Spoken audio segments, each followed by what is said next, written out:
Welcome to episode 3 of The Dark Room. This is a conversation about the not so fun things in life. Taking time to really process through some of the emotions behind the past, the present, thoughts of the future, particularly pertaining to things that have not gone well and failures. This is an open monologue where there is no script, there is no plan. I'm just going to be transparent with whatever it is that's on my heart today, what I'm struggling with as it pertains to the journey. If you had the opportunity to watch or listen to episodes 1 and 2, I'd like to provide just a little bit of a basic summary of what those were about so that I can help explain the purpose behind today's episode. Episode 1 was titled How Did We Get Here? And it was what some people might refer to as a trauma dump. It was about 35 minutes of me explaining as many of the things that I could recall, circumstances in my upbringing that led to me being an individual who was very unique in the way that he thought and operated as a result of trauma, things that I'd experienced, watched, things that happened to me, and then how those things sort of surfaced themselves in the way that I interacted, treated other people. Um, just to be straightforward, most of it is a direct correlation between experiences as a child, relationally with my mother, and then how that led to the way that I operated as a husband and father. Episode 2 was about the 15 ways of distorted thinking. Those are different techniques and ways of thinking that my counselor Mark sort of exposed me to in helping me to establish a connection between the trauma and the way that I have in the past and still in many ways currently think and operate. The purpose behind that episode was to really talk about how these distorted ways of thinking are barriers to me becoming the man, father that I aspire to be one day. Today's episode is probably the most personal and maybe even most challenging one yet. And I know there's only been 3. So it's interesting to say it's the most personal given the fact that both of the 2 have pretty much told about every detail of my life. Today is about the challenge that comes with, I'll say challenge is because it's not a one-time challenge, it's not an individualized challenge. The challenges that come with trying to father through separation and divorce. So I believe I mentioned in the last episode that it is official. My wife has told me that divorce is the path that she wants to go down, and I'm in a phase where I'm accepting it, but acceptance is a process that comes with grieving. And I think that it's really intentional to take some time to dial in on what I mean by that, because grieving is something that you are supposed to do when you experience a loss. It doesn't just have to be a loss that you of a relationship or something that you were fond of or something that was charitable. It could be a loss of a relationship that was difficult. Sometimes people have to go through the process of grieving a parent when that relationship with their parent was not necessarily a healthy relationship. If I can take a second to pause on it, I never really did grieve the loss of my mom. At this point, it's been almost 20 years. I was the person who felt like I just needed to get over it so that I could focus on setting my goals on the future and moving past my circumstances and situations. And there was a little bit of good in the whole ambition, internal motivation mindset that came out of that. But what I didn't realize is me not grieving in that moment really created a person who was simply emotionally unavailable. So I am going to choose to grieve through this process of divorce because I don't want history to repeat itself.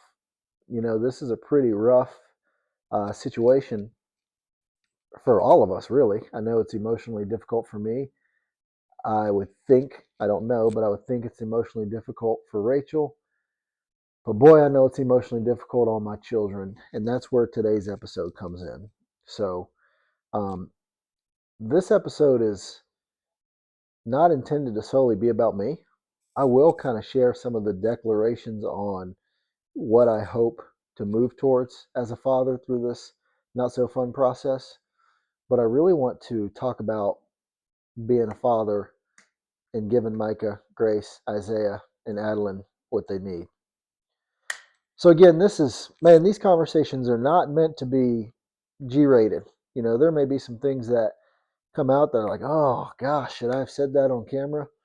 And I'll probably have to debate whether or not I make that public. Again, at this point, this is just me dumping out my thoughts. This is not posted on YouTube or anything of that nature. I have shared it with a couple of people that I'm close with, since I do struggle to engage in conversation sometimes. Me being able to share these monologues and these videos allows me to invite those particular people in and for us to have back and forth conversation. It kind of gets me out of my comfort zone. But whatever comes up today, I just want to say. So let me start by saying in the counseling session that Rachel and I went to, um, she made her preferences clear on where we hope to take our future and stated that she's continuing to wait till we get to the 1 year mark to file for a no fault divorce.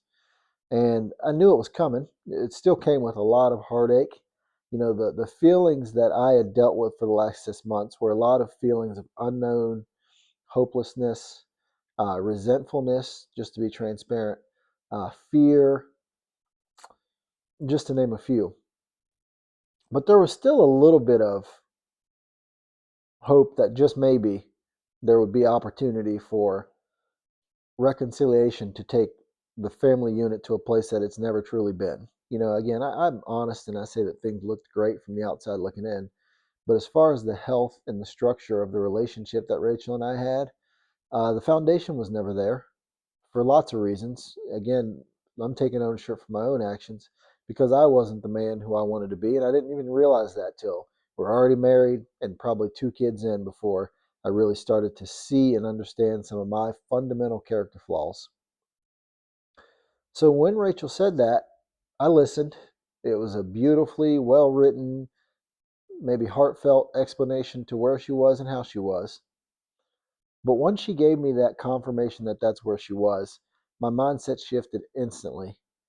And that was to making sure that I legally protect my rights as a father and that I make it known and very clear that right now that is the only thing in this life that matters to me. I've given up everything else. If you look around my townhome, there's nothing in this townhome that was from the 10 years that we had established together. Um, I left it all so that I could provide my kids with consistency and predictability in their home structure. But I will not yield my opportunities to father my children to anyone else. Anyone. So, what I really want to do is take some time to talk about how I can continue to strive towards that goal of parenting my children, not just seeing them and spending time with them, but actually parenting them, and how I can make sure that I am extremely sensitive to their needs and that I not only hear the things that they're trying to communicate, but with close intentions, pick up on some of the nonverbal things, pay attention to the way they respond to certain things because they need both their mom and their dad. And in this moment, mothers are naturally more nurturing. So I am having to really make peace with the fact that I'm not the preferred person. I want to say that's okay, but it is hard. I'm not the preferred person. It is challenging around my kids or for my kids around bedtime when mom's not there, when they're staying at my house. And I do have a lot of, I want mommy. Can we call mommy? And I want to make sure I always, within reason, step aside and make room for that. My kids need to know that their feelings are valid and that I'm going to be responsive to what they're feeling and how they're feeling.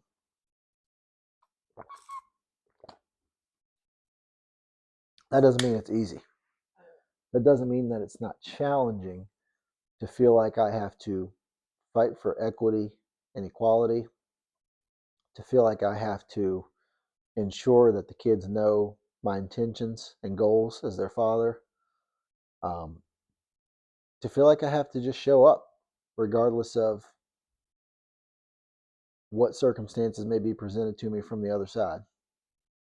So this past weekend was arguably one of the most challenging ones for my kids emotionally. I think there was a point in the 2 days that I had them that really all four were crying that they want mommy. And in that moment, I have to take some time to sort of process what exactly is going on. We were 6 months into being separated, and they're really starting to feel the weight of it. They're really starting to see and understand that life is different. At first, we didn't understand what was going on, but we expected it to be short term. Now, this is a permanent thing. How do I get my certain needs met when mommy's here and daddy's there? Is daddy going to respond to my emotional needs the same way mommy does? Will daddy comfort me, or will he just say, "You're okay, keep pushing"? And I have to be honest, that for a long time, that's exactly how I operated, and it's something that I'm still very much so working on. But one of my biggest lessons in this time period right now, I think I'd say it's really twofold, is to be slow and deliberate, be slow to speak and quick to listen. There is always something that my children are communicating to me. And it might not be verbal communication. For my oldest, who's probably the most verbally advanced, all of my children are very verbally advanced. Um, but Mike is very well articulate. He's 2 or 3 steps ahead. He's willing to explain to me what he's thinking in a pretty straightforward manner. For the youngest three, I think it surfaces itself more in outward behavior, which can then lead to crying, but a lot of outward behavior of what some people would consider acting out. All behavior is a form of communication. Behavior that we might inherently deem as positive behavior that we might inherently deem as negative behavior, or behavior that we just consider neutral. It's all communication. And there's something that my kids are trying to communicate to me in these moments of difficulty. And the consistent question that all three of them have is I'm sorry, all four of them have, but I'm really thinking about the three who communicate more with behavior than they do with their words. The consistent question that all four of them have is dad going to respond to me? Is he going to see me? Is he going to notice me? And is he going to give me what I need? And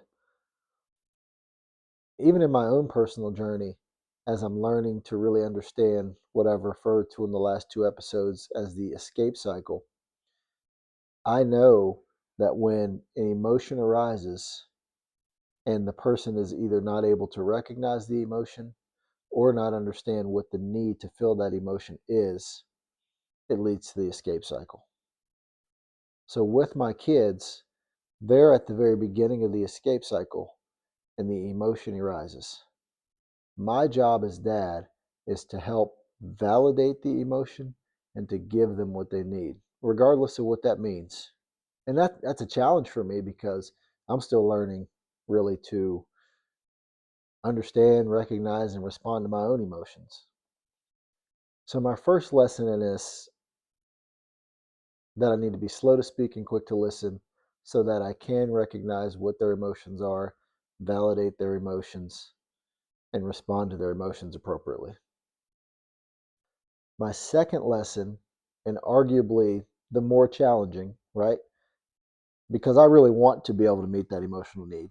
That's not a challenge to me. The challenge behind that does become recognizing it, but the desire to meet it is not a challenge. The second lesson and most challenging is being willing to give it time. Being willing to recognize that it might be years before my kids are in a place where they're able to want to emotionally reciprocate with me. I mean, they shouldn't even have to deal with some of the things they're dealing with. These are adult issues, not kid issues. But unfortunately, having 4 kids, they are having to process through all these things on their own. And as they are trying to process, it may not be dad that they are comfortable processing with. And that's okay. I want them to find that comfort with their mom.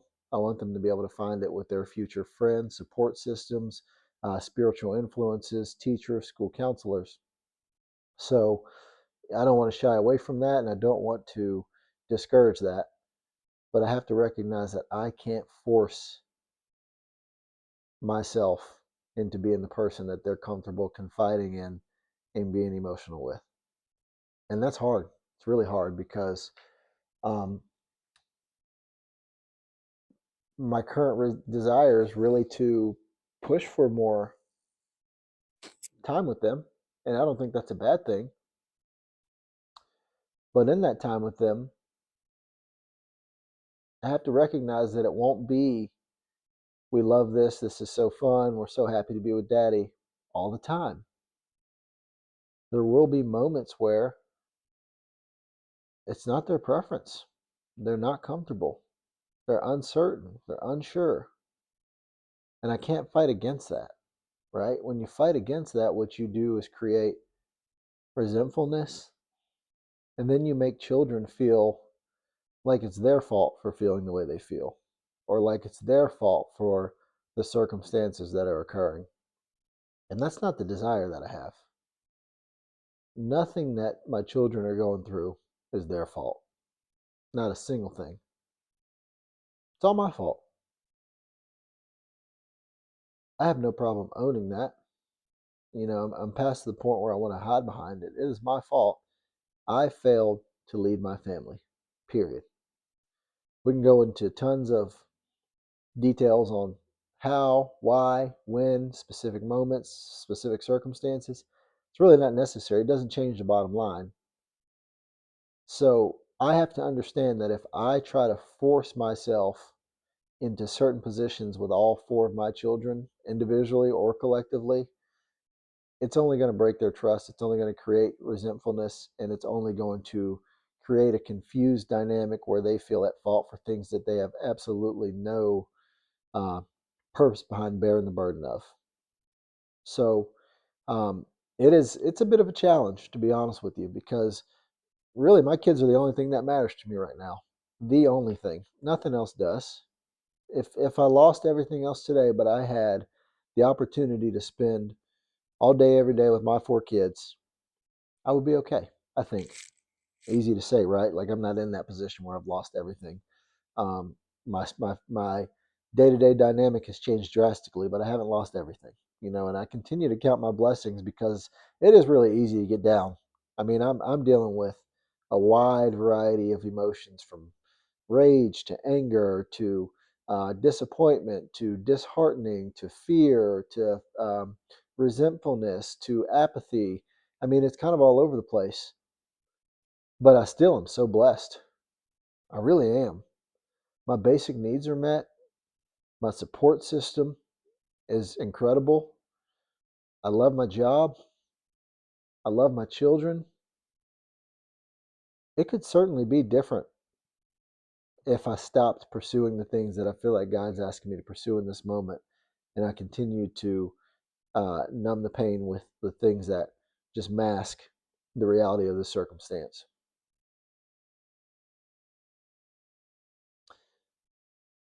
Being a father is the single most important thing to me. It truly is. I tell all of my kids, and I told them this well before I was ever in a place where the reality of my marriage falling apart was even a thought. I tell all of my kids, my greatest joy is being your father. So, what do you do when you feel like that's being threatened? Your greatest joy is being threatened. Mark told me in my counseling session on Saturday that men are conditioned to really have three responses when they come across something. First one is, can you dominate it, right? Can you take that challenge and you take it head on and you come out on top? The second one is, are you inferior or superior to it? Superior, I'm sorry. Do you feel like you are below it or above it? And then the third is to come up with a game plan to how to get on the same page, right? Like, so if you don't feel like you can dominate that thing, or you do, you're going to respond accordingly. If you feel like you're above it or below it, you're going to respond accordingly. But what's probably most important is to set aside whether you can dominate it, or whether it makes you feel inferior or superior, and to simply get on the same page. Man, I recognize it's going to be a journey before Rachel and I can get on the same page. Right now, I don't think we can agree that the sky is blue and grass is green. We just simply cannot. But we are in a journey together, whether we want to be or not, because we were blessed to create 4 children with one another. So I have to understand that I do want to continue pushing for my legal rights as a father, with the conditional acceptance that I have to give it time before my children are truly ready for what that might look like. But I also have to understand that right now, what I'm experiencing, what they're experiencing, what Rachel is experiencing, is not the finality of what life will look like. At some point in time, there will be a drastic shift to where circumstances look different. The dust has settled, healing has occurred, and things will look better, so to speak. Um, I'm making intentional changes in this moment in my own character, continuing to advocate legally and things of that nature. But I don't need to make any knee jerk decisions either. I think all that will do is create more emotional turmoil in the hearts of my kids. But I still need to make sure that my declaration, that my purpose behind what I'm working for and what I'm working towards in the rest of life is them. My responsibility is to be their father and to raise them, not to see them, not just to see them, I should say, not just to provide. The financial part is great, but if you're not there to walk them through the highs, the lows, and everywhere in between, you cannot be an effective father. So that's the part that I refuse to give up on. I understand firsthand the dangers that can come without a father being present. So while Rachel and I don't have to be married, we don't have to be in relation, my presence as a father is non-negotiable, period. However, my understanding that that's going to take time is essential. It's essential in preserving the relationships that I have with my 4 children. It's essential in making them feel heard, loved, validated, and it's essential in modeling to them how to respond to something when things don't go your way. Appreciate you guys taking the time to listen. We'll see you soon.